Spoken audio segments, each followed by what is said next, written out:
Oh, hi there. This is Barry, your sort of anonymous and somewhat boring host.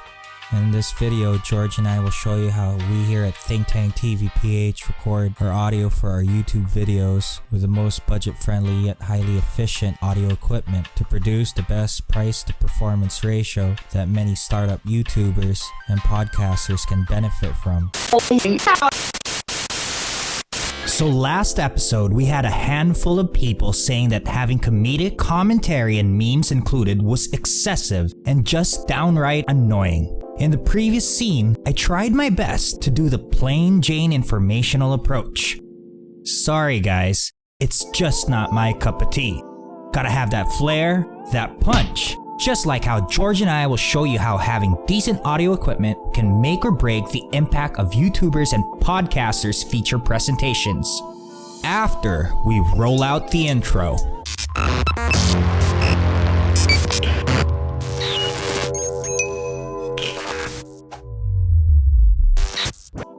Having great looking video with the best vlogging point and shoots, DSLRs, and the latest and greatest phones will still suck if it isn't matched with crispy, noise-free, crystal clear audio. Majority of content creators are so engrossed on video quality and don't stop to think that a lot of YouTube views are actually listened to while multitasking on something else. Now if your audio is crap, guess what? Most likely, they will click on to the next video. Don't believe me? Here's an analogy.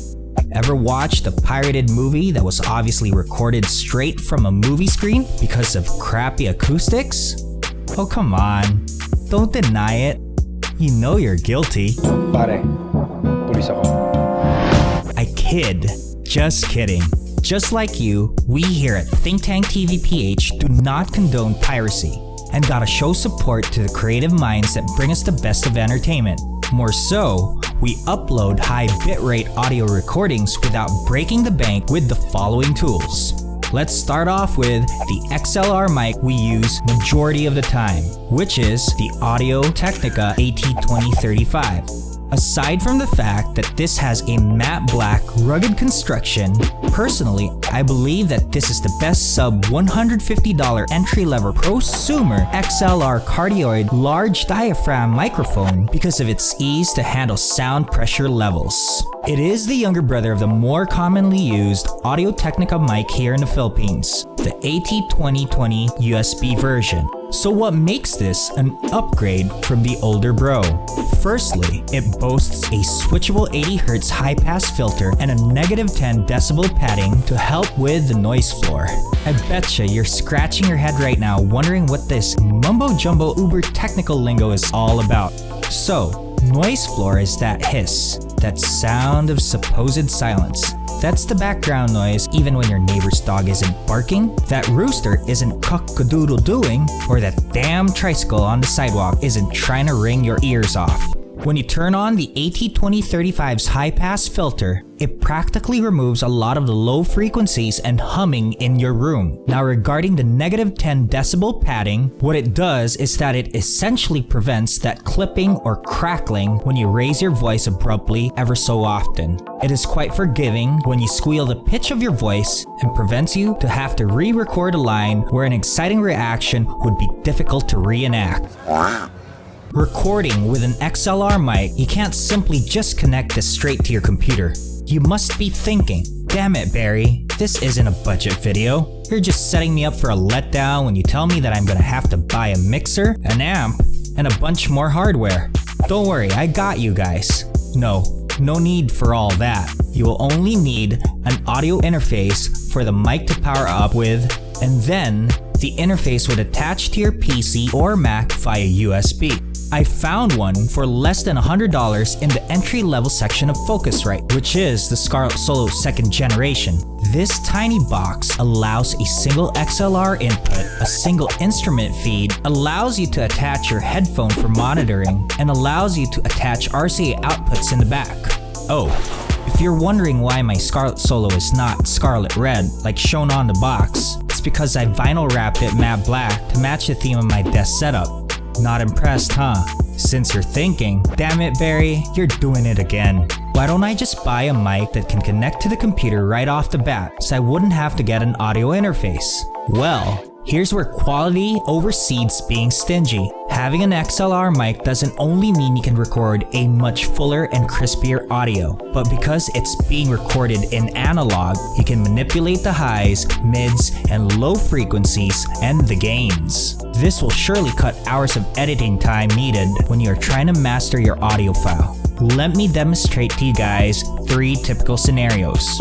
Right now, I'm talking to you guys straight from the built-in mic of the Sony A6300. Yeah, the camera can shoot 4K quality videos. By the way, do you like the quality of my visuals now? But as you can see and hear, the audio is just utter crap. Crap. And did you hear that? That was painstakingly crap.